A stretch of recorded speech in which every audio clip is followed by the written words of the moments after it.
So this is called the Sacrificial Performer. Alina wanted us to check this out. We just didn't get to it.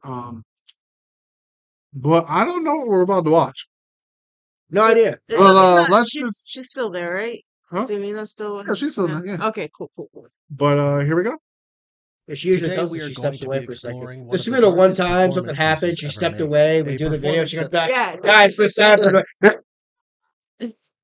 Oh, okay. I was just making sure, I wanted. So, Alina, you aren't there, right? Yeah. Right. She's with us. She's with us. She hasn't responded yet. Huh. Oh, it's about to get dark. Okay. Oh, okay. Right. Okay. It's about to get Okay, here we go. Ow. Today we are going to be exploring one of the darkest performance pieces ever made. A performance that lifts a veil on some very serious taboos and explores them to a degree closer than almost any other art piece. It was called Rhythm Zero, and it was performed by a Serbian artist named Marina Abramovic, a person who often stretched the boundaries of her own artistic world to make a grander point. Rhythm Zero is often considered to be the ultimate example of this, and the concept was very simple. What would happen if Marina left herself in a room for 6 hours with a crowd of people and told them that they could do anything that they wanted to her in that time? That's what Rhythm Zero was, and by all accounts, it was one of the most revealing performance pieces of the last Sacrificial 100 years. Performer. Rhythm That Zero makes was sense. actually the 5th well-known piece that Marina had performed, with the other 4 also You good, being Samir? What titled up, man? under the Rhythm Monarchy. These were Rhythm 10, Rhythm 5, Rhythm 2, and Rhythm 4. And it's safe to say that most of these pieces were boundary-breaking performances. This was most likely a response to her very strict lifestyle. She was born in Belgrade right after World War II, when Serbia was still a part of Yugoslavia. Her parents were so strict that until she was 29 years of age, she wasn't allowed to leave her house after 10 o'clock. She was actually doing these performance pieces while this insane curfew was sanctioned, so keep that in mind. With that being said, let's talk about some of the earlier pieces that were the precursor to Rhythm Zero. Rhythm 10 was originally performed in Edinburgh, Scotland, and it was a very confusing beginning to a very confusing career. The performance consisted of Marina, 2 tape recorders, and 10 different knives. With these knives, she attempted to stab the spaces between her fingers. Every time she missed and accidentally cut herself, she would switch to a different knife. She would then listen to the recording and try to replicate these cuts. It was a variation of a Russian drinking game that she turned into a dangerous performance. Like I said, a very confusing piece, but also a very formative one. She spoke about this performance in her 2016 memoir, which she titled Walk Through Walls. In the book, she says the following: "Beforehand, I was so nervous that I was scared I'd get one of my incapacitating whole-body migraines. I could hardly breathe from the idea that I was going to do this. But I was also serious about what I was about to do. Oh, for the reason why our faces all look red, there's a light in the back. Yes. It's brighting. Because if we turn the light in the back off, it's going to be dark as hell in here. Because this camera's quality is sharper, so that's why all our faces look red. Oh, mine's is. I don't know. I've been getting my face has been getting red for no reason. I don't know. It's like kind of warm right now, actually. No, but that's what it is. It's the bright ass light that's highlighting everything. Yeah, so it makes it worse. Yeah, like honestly, with it being bright, like now y'all can see it. On our side, it looks like the police looking up in here. It looks like so. I'm in the spotlight. 100% committed. I was so serious about everything then. Yet I think I needed this gravity. This was exactly how it was for me, even at the beginning. Art was life and death. There was nothing else. It was so serious and so necessary. This level of intensity is something we would see throughout her whole career, and it followed through with the rest of the Rhythm series. What if you could do SEO smarter and faster?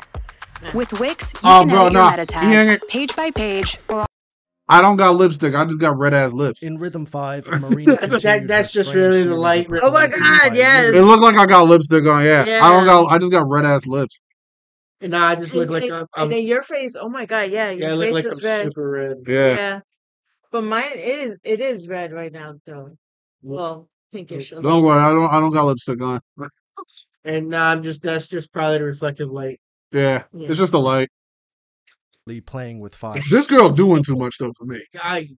She doing way. It's about to get dark. Like she doing way too much for me. She started by lighting a wooden star. She then cut off her nails and hair and threw it into the fire. She then laid down in the middle of the star and remained there for the duration of her performance. This was a very dangerous piece, and at first she was reacting as any normal person would. Occasionally she would squirm anxiously, her body seemed very tense, and her eyes were mostly wide open. Eventually, all of this stopped, and it was not because she reached some kind of inner peace. It's because she was unconscious. It's actually hard to tell how long she was laying there like that, because none of the spectators noticed at first. But eventually, when bits of burning wood were falling on her neck and feet, and she wasn't reacting at all, the doctor in attendance pulled her out of the burning star. Interestingly, Marina wasn't mad that she lost consciousness, but she was very mad that she lost control of the performance. Keep this in mind because this theme of not having control is something she would take. Bro. So she wasn't mad about that. She was mad about the performance was wrong. Mm-hmm. I mean, I'll give it to her. She's dedicated. She wanted to be wide awake to feel what was going on with her. Yeah. Because it's that self-controlness of, taking control of what's going on with her. And for her passing out or whatever, it's just like losing the control. Like, bro, she's doing too much for me, man. That's crazy. Like, I mean, I get it, but it's crazy. Like, into her future performance. Creole said black people get rid of lips. That's true. That's right. Creole knows what's up. Rhythm 2 took this idea of losing control to an extreme. In this performance, Marina took medication that was used for people in a catatonic state. The medication specifically made her lose control of her muscles, but she remained conscious throughout the piece, meaning she was essentially able to observe the very strange and intense things that were happening to her body. But she wasn't able to do anything about it. She then took medication that was usually prescribed to schizophrenic patients to calm them down. What are you doing? She became mentally removed from the situation, and after the medication wore off, which took around 5 hours, she had little to no memory. This Dude, no, she's doing too much. No, you see what she did? The medication they give psychiatric patients. Yeah, and she's not diagnosed with anything. But listen, it made her so she got removed from the situation and couldn't remember anything.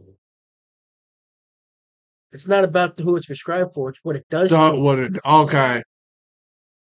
You see what she's doing? I see what you mean. They're dressing it up and saying that these are done for certain people. But she's actually trying to say, look what it does to people. Wow. They probably don't want us to see this. Because this is... Yeah, I noticed that, Alina. Do you notice how each experiment gets darker? Yeah. Darker and darker. Holy shit. Yeah, she's doing a lot.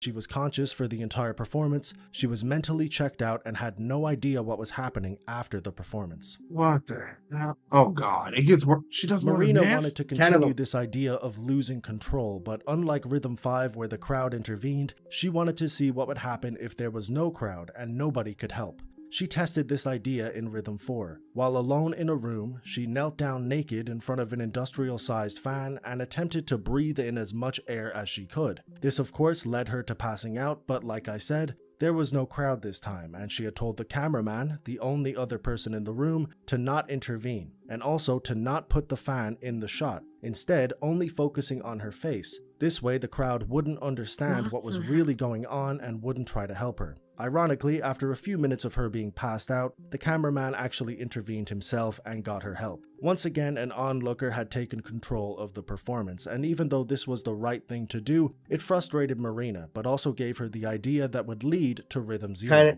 The idea to abandon control completely and give it exclusively to the audience.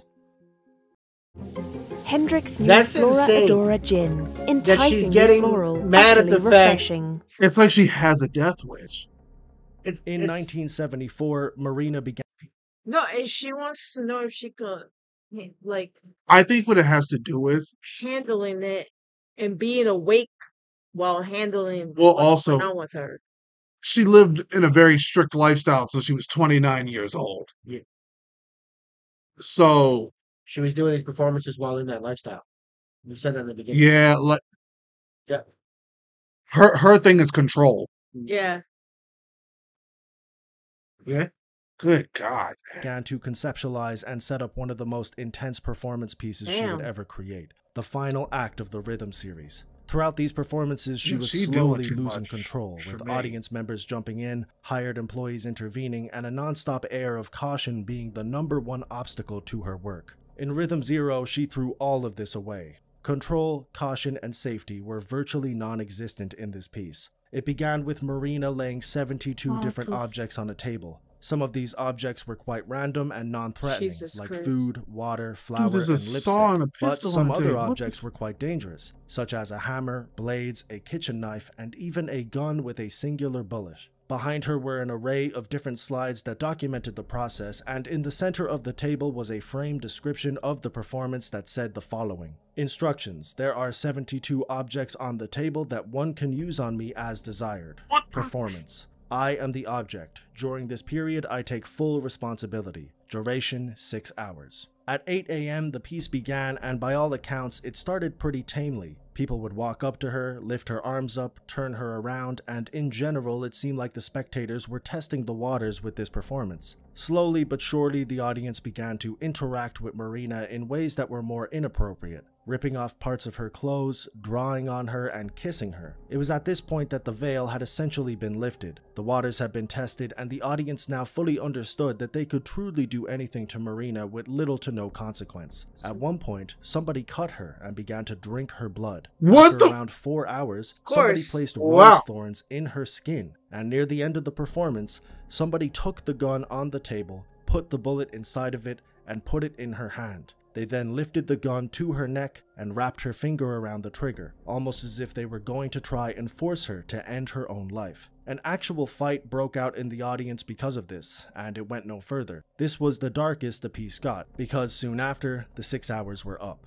But the performance wasn't over. Throughout the whole piece, Marina had stayed very stoic and hadn't uttered a word or gave any visual reaction to what was happening. But after the 6 hours, she began to pace around the room very slowly. She looked directly at the people who had done this to her, and the reactions were mixed, with some people looking and other people running out of the room. This part of the performance was not revealed beforehand. People didn't know that she was going to do this, and in a way it proved that people couldn't truly confront what they had done. History of Yesterday summed this up well, saying, "The experiment proved the evil side of humanity is somehow contained because each of us needs to face the social consequences of our bad behavior." I agree with that. Yeah. Exactly. Yeah. When they didn't think that there was going to be anything the matter, but when they realized that she could say something at the end of it, like, oh shit, I did this to her. Yeah.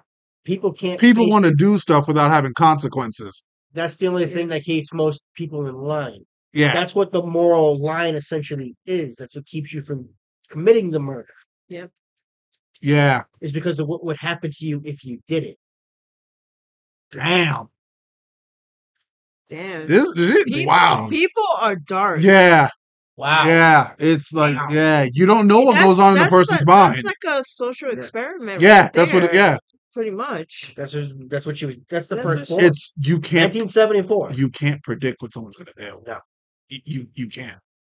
Just because someone's happy on the inside, they could be evil as shit inside their head. Like I cannot see myself doing anything. Yeah, you don't know. The only thing I probably would do is just write something, and that's no. I wouldn't be cutting somebody open and drinking their blood. That's damn sure. No. Very quickly. This is an idea we have looked at many times, and the results I wouldn't be doing all that. Consistent. Things like the Milgram experiment, the Stanford prison experiment, and Marina's Rhythm Zero all stripped away consequences and replaced it with new rules, descriptions, and orders, and the result was the same. People did morally corrupt things. It's amazing what Rhythm Zero was able to achieve. It was simple in nature, but it opened up a dialogue, asked a lot of questions, and in a way, it changed the world of performance art. It's one of Marina's most talked about pieces, but by no means was she done. She was only in her 20s when she did this, and in the next 50 years, she would become a profound artist who became known as the grandmother of performance art. She made many more pieces that are worth talking about, but I thought the Rhythm series deserved their own video considering how impactful they were. I'll leave some links to the performances I discussed if you want to find out more info about them, as well as some links to Marina's later work. I think they're definitely worth having a look at. Thanks for watching, and I'll see you in the next video. That just shows how dark humanity can get if there was zero consequences. If there were zero rules of law, if there was complete anarchy and people could do whatever they want, yeah, it's you don't want that. It would be essentially New York. It's kind of like I remember, like, hold on, let this. Oh, you will make a very or Chicago, or Detroit. Like, I know this is only a TV show, but when The Walking Dead was on, this is really early in the. I think this was like season 4 or something. When the character Rick Grimes said, like, with the zombie apocalypse, he was like, the zombies isn't what you have to worry about. It's the people who are still alive. Yeah, exactly. Because there's a difference between someone when you have everything's fine and normal, and people can go to work the day to day, live and all that. But then there's the difference between people who are trying to survive. Yeah. When you're in survival mode, you don't know what people will do to make it to the next day. Oh. That's scary. That is scary. It's scary. You're supposed to be unified. Yeah. And that's not gonna happen. That will never. It just shows you a lot of people don't have morality. Because most people will act and do something if they don't have to view the consequences of what they did. Yeah. A lot of people want to do stuff, but they don't think they should have to face a consequence for it. That's why it's real easy for politicians to send our kids off to war, not theirs. Like it's that concept. You know what I mean? It's crazy, man. It's real easy to take somebody else's money when you're not harming yourself. Bro, this was wild. All right, everyone, that's the video for today. Like, comment, subscribe, blow us up. Y'all know what to do. Thanks for stopping and spending some time with us today. Hit that notification bell and give us a share because it does help the channel out. Please and thank you. And thanks for watching. Hey, we'll see y'all on the next one. Later, y'all.